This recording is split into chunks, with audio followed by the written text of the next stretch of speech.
مسیرا۔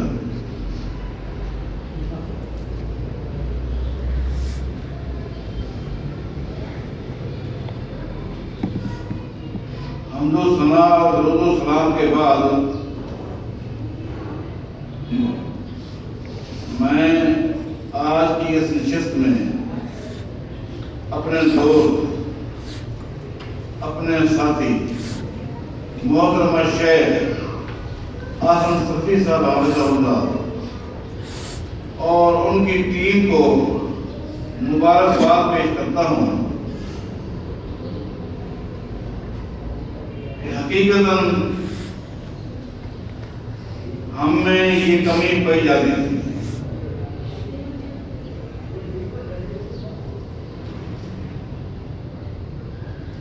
ہم نے تقلید کا جو معنی سمجھا وہ یہ نہیں ہے کہ اب اسلاف کی، ان کی خدمات کی، ان کی جہود کی کوئی حیثیت نہیں۔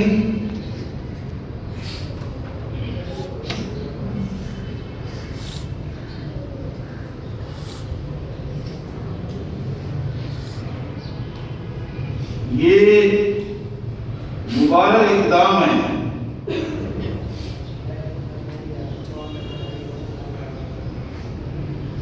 سلف صالحین کے ساتھ وابستگی، ان کے ساتھ تعلق، ان کے منہج، ان کی فکر کو نوٹ کرنا، عوام الناس تک پہنچانا، یہ تو ذمہ داری ہے۔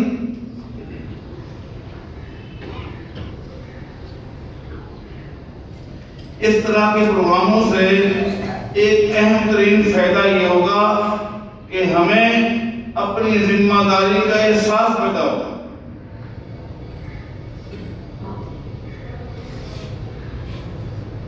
اور طلبہ، حقیقت میں آپ کو عرض کر رہا ہوں، میرا ذاتی تجربہ یہ ہے کہ طلبہ کے پروگرام میں بیٹھنے سے صرف طلبہ کی حوصلہ افزائی ہی نہیں بلکہ اتنی معلومات ملتی ہیں۔ طلبہ بڑی محنت کرتے ہیں، اتنے نفیس جملے طلبہ ادا کرتے ہیں، اتنے قیمتی کہ اگر وہی جملے کسی معروف شخصیت کی زبان سے نکلیں تو ہم واہ واہ کرتے ہیں، لیکن چونکہ ایک بچے کی زبان سے ادا ہوتے ہیں ہم اس کو اہمیت نہیں دیتے۔ میں تو کیونکہ خود یہ طالب علم ہوں، مجھے تو بڑا فائدہ ہوا اس ڈبیٹ میں۔ ابھی 2 بچوں کی تقریریں میں نے سنی ہیں، بڑا ایک اچھا انداز تھا اور بڑی معلومات تھی، یقیناً انہوں نے بڑی محنت کی اور واقعی یہ ہمارے اکابرین اس طرح بر صغیر پاک و ہند میں ان علماء کی خدمات، ان کو محفوظ رکھنا یہ ہماری ذمہ داری ہے۔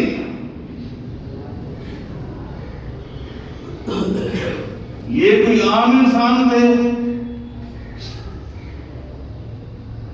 آپ کو پتہ ہے بر صغیر میں اسلام کے خلاف سب سے پہلا اور سب سے خطرناک فتنہ کون سا تھا؟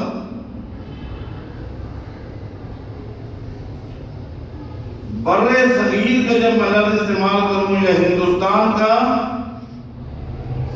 تو جب مولانا احمد سعید رحمہ اللہ نے ہوش سنبھالا تو اس وقت پتہ ہے ہندوستان کیا تھا؟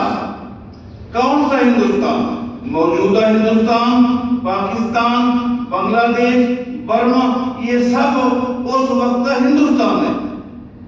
اگر میں یہ کہوں کہ ہندوستان سے مراد پوری دنیا کی آدھی آبادی، تو بات صحیح، پوری دنیا کی آدھی آبادی ہندوستان، رقبے کے لحاظ سے نہیں، آبادی کے لحاظ سے۔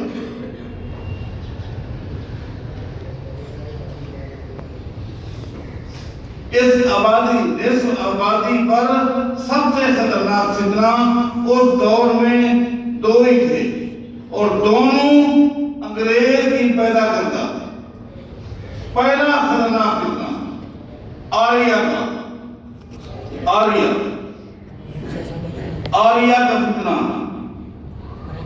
اس کی پہلی پوزیشن تھی. نزہۃ الخواطر والے نے لکھا ہے کہ ہم اکبر اعداء الاسلام فی الہند،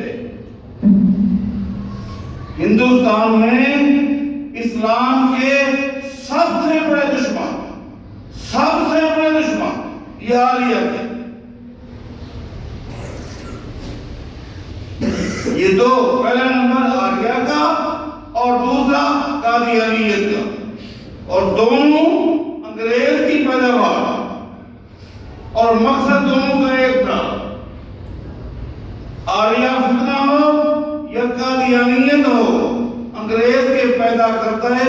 یہ دونوں فتنے، دونوں کا مقصود ایک تھا، اور وہ کیا تھا کہ مسلمانوں کو گمراہ کیا، مسلمانوں کو مرتد کیا جائے.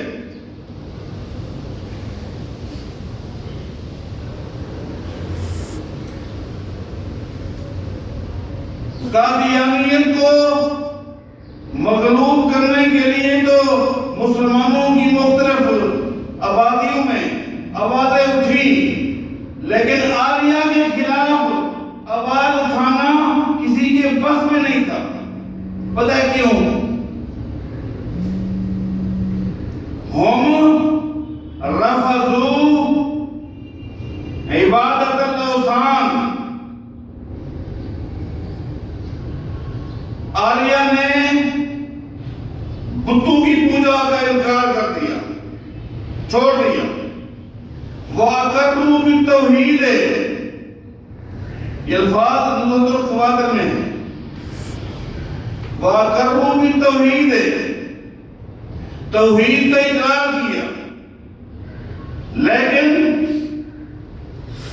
وَذَهَبُوا وَلَكِنَّهُمْ ذَهَبُوا إِلَى نَفْيِ الصِّفَاتِ.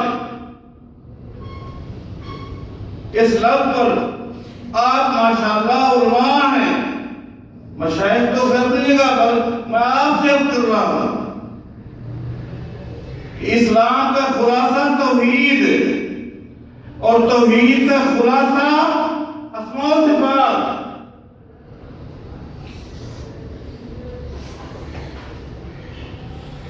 اور یہاں آ کر سبھی پنچر ہو جاتے ہیں، سبھی فیل ہو جاتے ہیں، سب ٹھنڈے ہو جاتے ہیں. اور سن لیجیے، جو اسماء و صفات میں فیل ہے،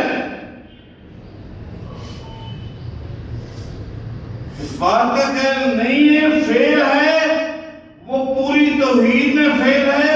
جو توحید میں فیل ہے وہ اسلام کے تمام مضامین میں زیرو.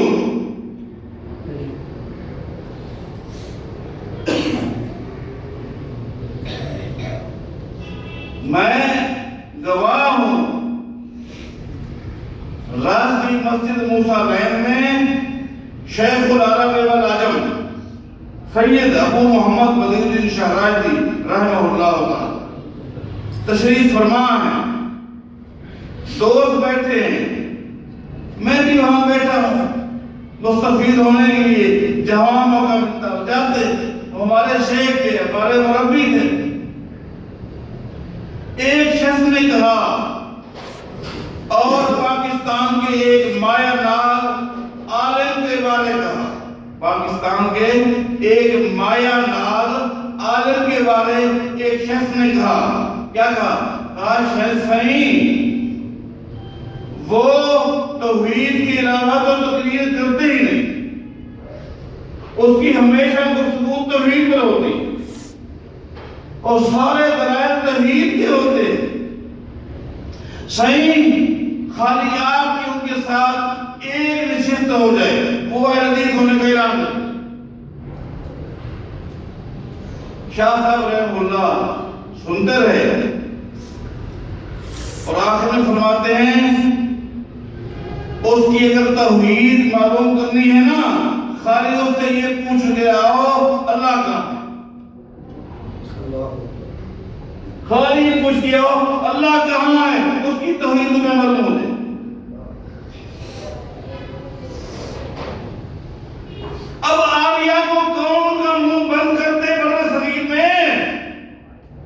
میں ہمت تھی، کیونکہ اس میدان میں سارے ننگے تھے۔ جو توحید الوہیت اور ربوبیت کی باتیں کرتے تھے یہ سب لوگ، وہ تو آریہ بھی کرتے ہیں، اقروا بالتوحید، ولکنہم ذہبوا الی نفی صفات کا نفی۔ کس میں ضرورت تھی؟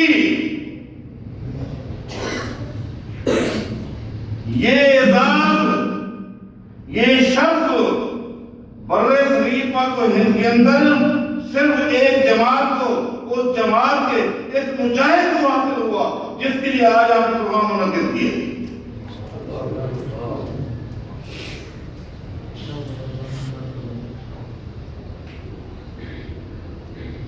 کان اکثر رده فی العاریت والقادیانیت، جس کی پوری زندگی گزری ان آریہ کا منہ بند کیا اور ان کا الٹرا ساؤنڈ کر کے ان دونوں فطروں کو ننگا کیا، تو مسلمانوں کو بتایا یہ کون ہے۔ یہ تو وہ شخصیت ہے۔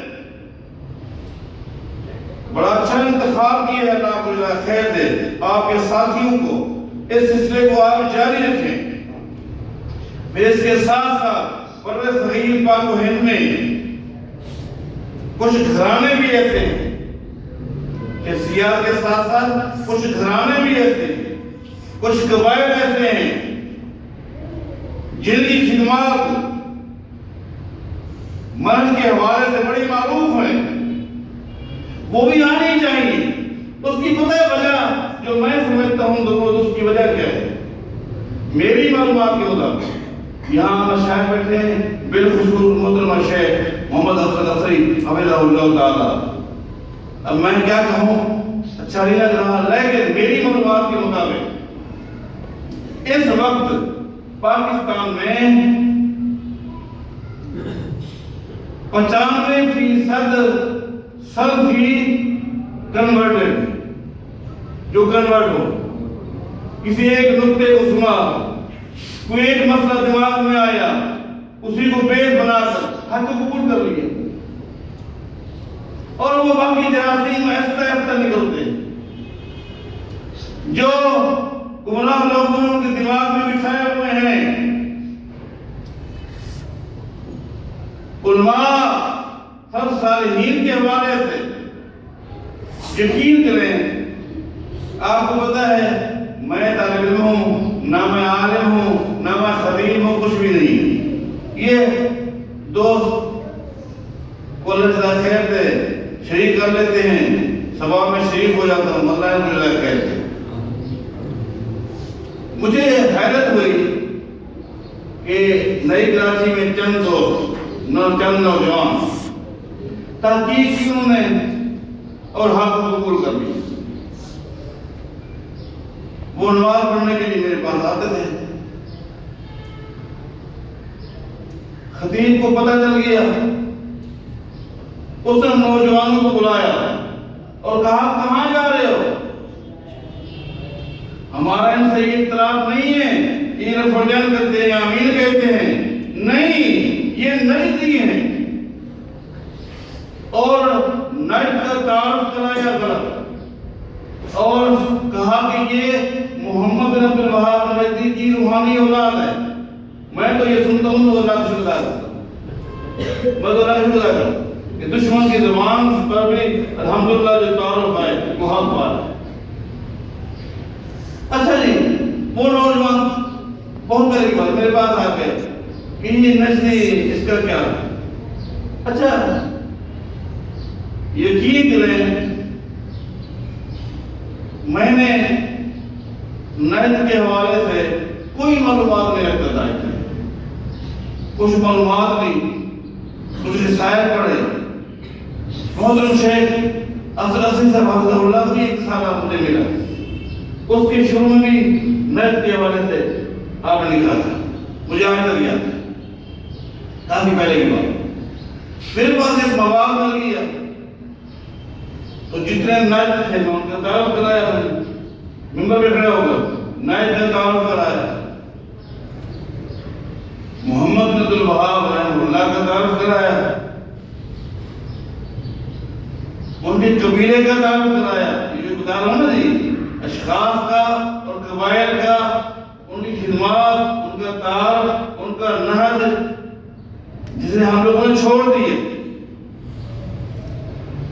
وہ ایک کیسر کی شکل میں عام ہو گیا۔